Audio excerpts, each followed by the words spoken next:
A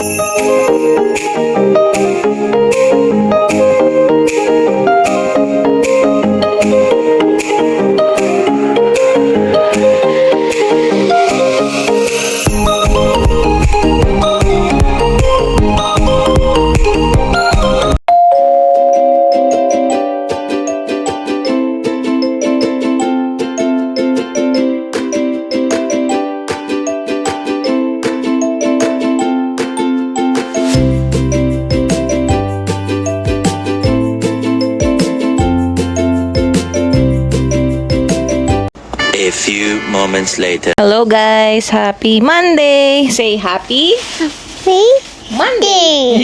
Say hi guys. Say hi guys first. Say hi guys. Say hi guys. How are you? Ayun no, airplane. May nakita na kami ng airplane ni Hailey. Yan. Hi. One more day guys.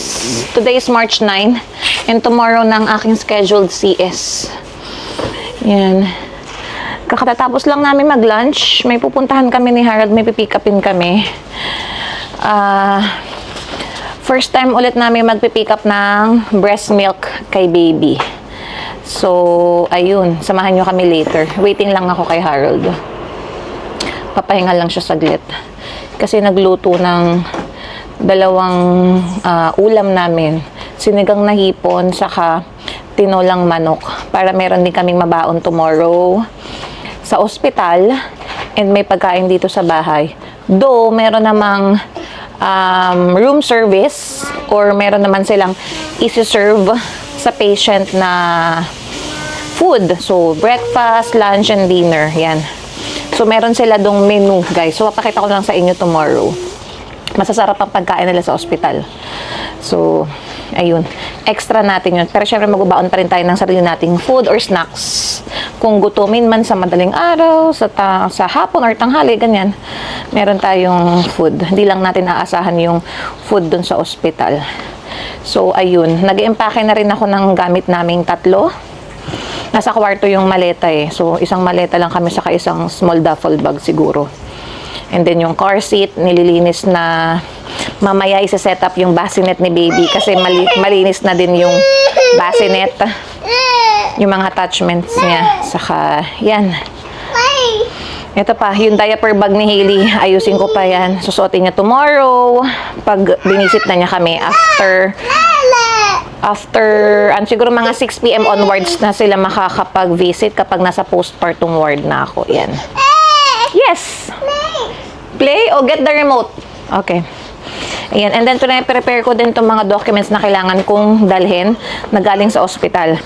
Etong isa, guys, is yung permission to collect umbilical cord blood. Yan. So, i-allow ko sila na i-collect nila yung umbilical cord ni baby para sa kanilang research purposes. Ganyan. Cord blood stem cells. So, ayan. Last year kay Hailey, nag-consent din ako sa kanilang mag-donate. Kaso nga, 9:18 AM ako nanganak. So, parang, I think, sarado pa yung clinic or yung nila, department. Hindi nakuha yung umbilical cord ni Hailey. Doon, nagbigay sila sa akin ng bonnet ni baby noon eh. Just to say thank you. So, this time, dahil hapon yung aking scheduled CS, so I think makukuha naman nila. So, pipirmahan ko na lang to later. Yan. Dadali natin to. And then, etong isa pang letter nila sa akin from BC Women's Hospital is yung Bright Start Bundle. So, ito yung Bright Accommodation Choice at BC Women's Hospital. So, sinulatan nila ako nito. Last week ko to nakuha from our mailbox. Pero nakadate pa dito is Feb 17, 2026. So, ang sinasabi nitong letter nito na dahil daw naka-registered ako mag-deliver sa BC Women's Hospital, ino-offer nila tong service na to. Optional siya na overnight stay package. Comes with your choice of a private or semi-private room based on availability. Tapos, ang sinasabi nila dito, may include din daw ng walang additional charge yung parking for the duration of our stay, cable, TV, and telephone. Tapos yung parking, ipoprovide nila sa time of registration, which is tomorrow. Nadalin ko lang to. And then, nag-sign na ako dito, nag-fill up na ako ng form, guys.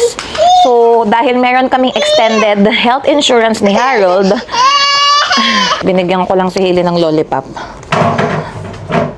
Para mag-quiet siya. Oh, yun na naman. Oh, quiet muna, quiet. We'll just finish this first, okay? Ayun na nga, guys. So, yung Bright Start bundle na yan, dahil nga may extended insurance kami ni Harold, i-invest nila yung makukuha nila sa insurance sa revenue ng mga programs ng BC Women's.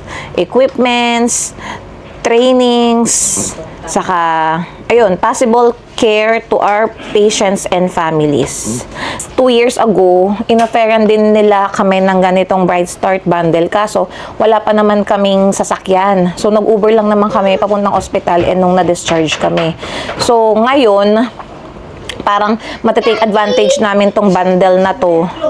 Kasi yung parking nga, is magiging free. So, parang bibigyan nila kami ng QR code kung saan kaming spot magpa-parking. So, kung 1 night kami or 2 nights, magiging free siya instead of paying overnight parking, which is mahal talaga ang mga parking dito sa Vancouver, guys.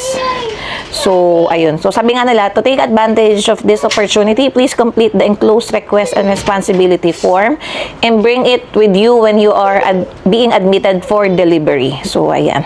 Tinawag ko din sa kanila to para ma-explain pa sa akin mabuti kung tama ba yung pagkakaintindi ko rin dito sa letter nila. So, pinilapan ko na rin tong form na to. Dadaling ko lang tomorrow to. And then, ayun.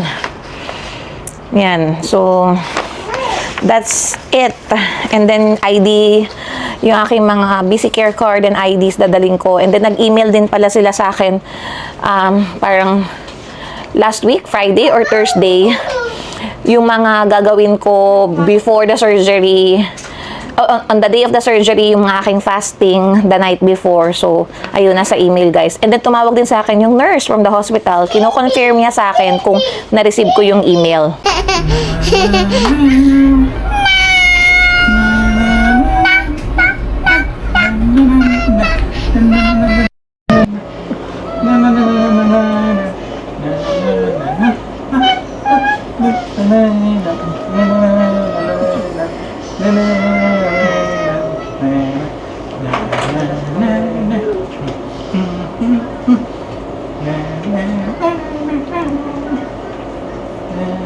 A few moments later.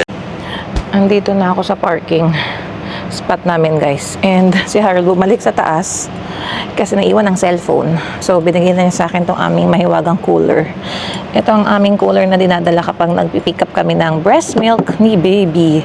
So, nagamit namin. Talagang napaka-useful to kay Hailey nung meron din siyang consistent donor sa breast milk. So, ngayon, gagamitin ulit namin. Naglagay lang ako ng yelo dyan. Yung sa ice maker namin and then ice pack. So, ayan, may ice pack din dyan. Ayan. So, 10 minutes drive lang naman yung pagpipick up pa namin ng breast milk. And ang mabibigay niya is 20 bags. So, not bad. Magagamit yun ni baby. Ayan. Sa kami, mga nakaimbak nga kami sa taas ng mga formula, yung ready to feed na formula kay baby. So, it will help habang waiting ako na makapag-produce ng milk. So, ayan. Hopefully, makahanap din kami ng consistent breast milk donor para kay baby number 2. Malaking tipid yan, guys. Ayan. One eternity later. Bahay na kami, guys. Ito na milk ni baby. Ayan. Talagang frozen na frozen. Dami! Ilang araw din magagamit ni baby to. Hopefully, maging constant donor na namin siya. Mabait. Puti. May baby din siya eh. Pakita ko yung isang clip lang na nakunan ko sa sa Ray-Ban. Ayan o. Parang sabi nga niya, more than 20 pieces tong nabigay niya sa amin. So, ilagay na natin yan sa freezer. Thank you, thank you!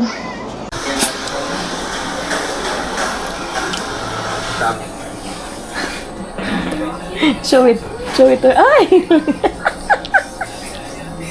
Ano, you like Dunkin' Donut? You like Dunkin' Donut? Really? You like Dunkin' Donut? Huh? Yummy. Say yummy. Say masarap. Say masarap. Say sa rap. Masarap. Ube sprinkle yan ng Dunkin', oh. Enjoy na enjoy. Mag-toothbrush tayo mamaya, Too much sugar na yan.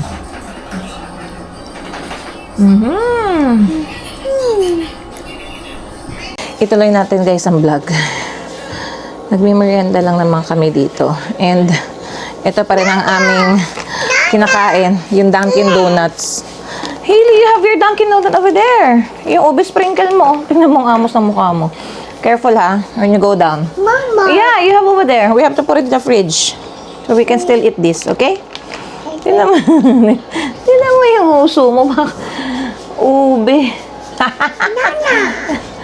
Wait lang, wait. Punas natin. Donut? That's donut. No, ang tawag niya sa donut. Ayun no. Get your bowl. Yeah. Oh, careful.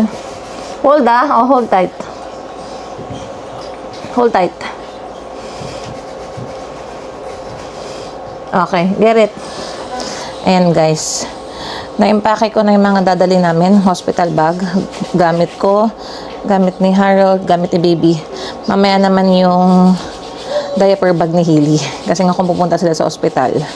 At kung mag-overnight si Hailey, depende pa guys. So, ayan. Madali lang naman ayusin yung bag ni Hailey. Yan. Hindi ko masyadong nag-go through sa inyo yung email sa akin ng Busy Women's, yung instruction nila sa akin for a cesarean section tomorrow. Ayun nga guys, yung instruction sa akin ng Busy Women's Hospital regarding my cesarean section tomorrow, which is March 10. So, nag-email sila. Yan. So, meron pa rin akong fasting instruction talaga guys. Sabi sa akin na 6 hours prior sa arrival time, kailangan ko nang tumigil kumain. So, kailangan stop na ako kumain ng 6:30 a.m. Pwede na lang ako ng water or clear juice 2 hours prior sa arrival time namin. Yan. So, kailangan ko na rin tumigil uminom pala ng 10:30 a.m. Pero sabi dito, naka-red, ano pa nga siya if you have diabetes, please drink plain water instead of juice or plain tea or coffee with no sugar. So, syempre, nagka-GDM tayo. Water lang talaga giinumin ko. May check-in registration ako kung saan kami mag-e-entrance. Tapos, sinabi rin nila dyan yung sa paid parking if ever hindi ka bright bundle yung bright bundle nila na in-explain ko kanina. Tapos, binigay din nila yung contact information ng hospital paging nila, yung pre-anesthesia nurse, may mga numbers dito kung kailangan tawagan. Yan.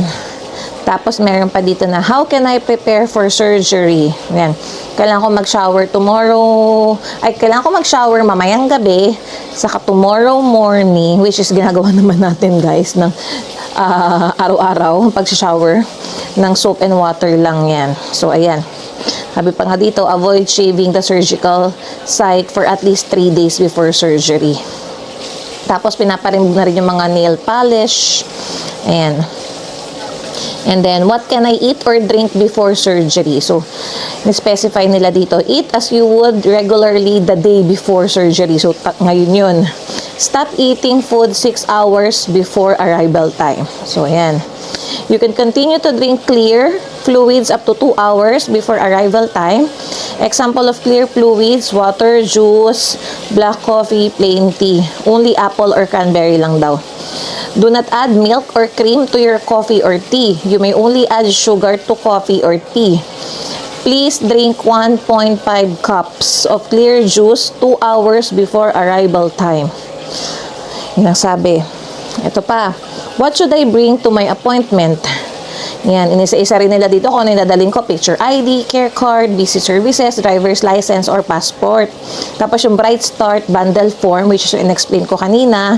Tapos yung mga list of prescription medications ko daw if meron. Contact lenses are worn.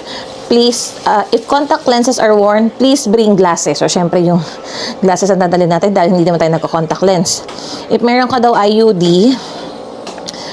yan, an IUD if you are having one inserted. Sabi niya, empty bag to store your personal belongings. Yan, a locker and lock will be provided for you. Tapos sabi pa dito, please leave all other belongings such as postpartum bag, luggage, car seats, pillows, or other large items in your car until transferred to postpartum. So, ayun. What should I leave at home? Tanggalin lahat ng jewelries daw. Tapos, do not bring any valuables. Ayun. You may bring cellphone or camera daw, sabi. Pwede naman. Tapos, mayroon pa dito, do I still take my regular medication? So, sabi, okay naman daw. Most medications are safe to take with a sip of water on the day of surgery. For example, this is important for blood pressure medication. Yan. What about care after surgery? Sabi, be prepared to stay for 2 nights at the hospital. You will receive discharge instructions before leaving hospital.